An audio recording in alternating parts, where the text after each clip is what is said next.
if you want to add an event to calendar on Redmi A7 Pro, first we're gonna go to the calendar app. So you want to go to the app drawer, for example, and then in here you will find two calendar apps, at least by default.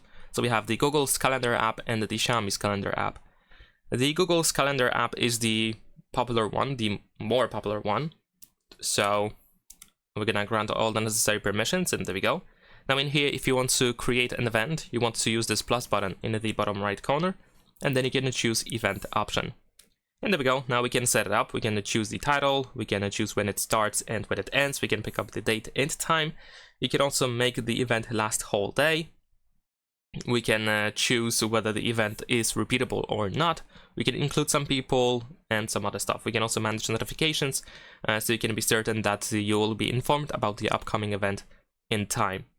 And of course, once you set everything, you want to use the save button in the upper right corner. Now, in the case of the Xiaomi's calendar app, it is pretty similar. So in here, once again, we need to grant all the necessary permissions, and then you want to use this plus in the upper right corner to create an event. Now here is the setup is pretty similar. We need to set up the title.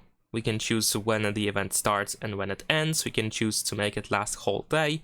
We can choose whether it is repeatable or not. We can manage reminders, and so on and so forth. And once you set everything up, use this check in the upper right corner. Leave a like and subscribe.